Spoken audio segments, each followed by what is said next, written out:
We're the Lindsays, and this is our story. You add flames to my arsenal.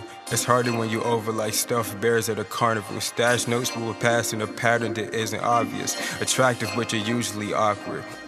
Oh man, this is crazy, man. So it all started one day. Me and my man Andre at Ernest Jess Middle School. We was in the class chilling. He made a bet, man. It was, I was always a ladies man. He considered himself a ladies man. So we made a bet. We was like, whoever walk in the class next, let's see you could get their number. And so Esha was the next person, to walk into the class. She wasn't even in our class. I was like, man, it's on me. And so I made my move. I was minding my business. I had to run an errand for my teacher, Miss Jackson. This guy, who everybody was pressed over, decided to talk to me. I put my best foot forward. I'm thinking I'm good. And she tell me, you can't have my number. I ain't really never had a female tell me no. I'm just gonna be honest. I usually don't go for that, type of guy. I told him that he couldn't have my number, but I could definitely have his. That got my attention a little bit, like I said, because nobody ever did that. So man, on the low, I was kind of pressed.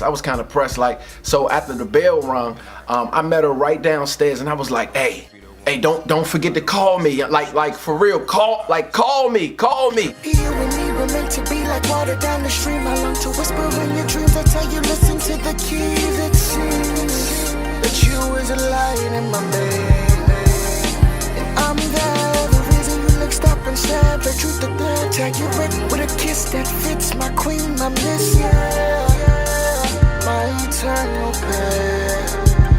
And this love that we vibe. Stephawn was different from a lot of the little guys that I met. He was different to me. He was very honest. One of the things that drew me to Esha was that I used to tell my friends, I was like, man, she like a good girl. She was open about her faith in God. She had standards. I'm gonna be real, I had a certain intentions to do some stuff, you know what I'm saying? Cause she just looked so good, still look good. And so I had a certain thing on my mind. And then when I found out she was talking about she wasn't doing nothing until marriage, I was like, oh, nah, this is the wrong one. Plane, I want to ride, that's why I got my seat fastened. So let's take off. And so when I got to high school, I ended up breaking up with Esha. Through email. Broke my little heart. Y'all fellas, don't ever do that. Don't do that. You want to break up with somebody, just call them, see them in person. I kept reading it over and over. I sent the email. Y'all, I'm the worst. Because my thing was she was just too good. I'm saved, but I ain't there yet. I was like, I need some time. And she responded to my email, was like, thank you. It was crazy because I felt the exact same way. I put Steph before God. I can literally be chilling in the room, spending time with God. I see his number. Drop whatever I'm doing. I'm picking up the phone. Hey, babe. So it got to this pattern where it was just like always him. And then it was less of God. That was probably the best decision we ever made, because what it did was, I think the reason we needed to do that is because we didn't really have a foundation. We had a good idea, we had great desires, but we did not have a foundation. So her going her way, me going my way, allowed us to go so far in God we even said this, we said, look, if it's God's will, we'll find each other in him. Try it, I want you to try it. It all could be good if you just... That time in my life, I'll say, as a female, was one of the most...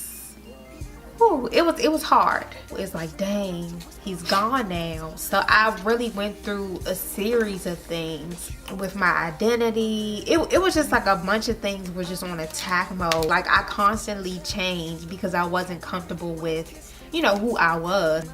With that time that I had alone, being single, and I got a chance to experience God, for who he really is, that I'm created in his image. I'm fearfully and wonderfully made, like all of those things, and it really shaped me and molded me, like, this is you, Esha. Like, whether God had us together or not, like, I never stopped praying for this dude. I never stopped caring for him. I just knew that it was something about him that was special. That right there, that's next level. I still can't believe that. That's what I mean by, she was a good girl. Like, who would still pray for the person that broke up with her? Like, that was just love. I'm trying to get her back. I want that old thing back. Want you to try it, want you to try it. We was 20 years old. I ended up proposing to her. I actually proposed at Ernest Jess Middle School. We got married. A lot of people was scared for me, and I understand it. A lot of people were scared even for her, but I knew in my heart that it was what God wanted us to do. It wasn't the common thing. Because a lot of people say, yo, I want to get this right, I want to get this right, I want to get my career, I want to have this in place. And don't get me wrong, I believe there's certain things, especially for the men out there, there's certain things that you should have in place if you're going to be the priest, provider, and protector for your family. But I also believe that as you talk about purpose and you talk about destiny, sometimes God has a way of like, yo, you need your helpmate to get to a certain place in life. You know what I'm saying? A lot of people think they can get there just, I'm gonna do this and then that, but you hustling backwards, man. I'm glad I got my rib. She was a key part to every component of my destiny. It's not just mine, it's ours. I'm done trying to fight it. Done with the games. When we first got married, like we wanted to real life, like divorce each other, like year one. Like we was about to be over. I literally called a mentor of mine. I was like, look, it's no way you can convince me. I'm just calling you to, not for advice. This time I'm calling you to let you know that I'm actually going to divorce her probably like in a week or two. I don't want any advice though. He wasn't gonna leave. I mean, it was just a tough part because she was going through depression. I didn't even think there was a such thing as being depressed for her. I didn't believe in that, especially because I was just getting my relationship with God. I've made everything spiritual. I'm like, you just need to pray. I rebuke the devil. Blood of Jesus, right there. There it is. There it is.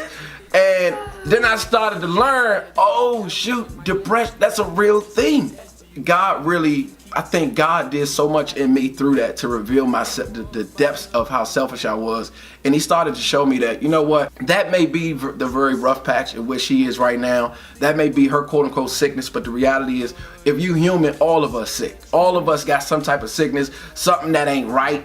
And what I was doing was magnifying hers over my stuff. And when I looked at God being the perfect standard, I had to realize I'm nowhere near that. You know what I'm saying? So why in the world would I hold her to that? Like, yeah, we want people to know we got issues, we got struggles, and here's how we're overcoming them through our faith. You instead of all the homies. I feel like the fans don't watch you closely. You don't understand that you're We all have a choice to love.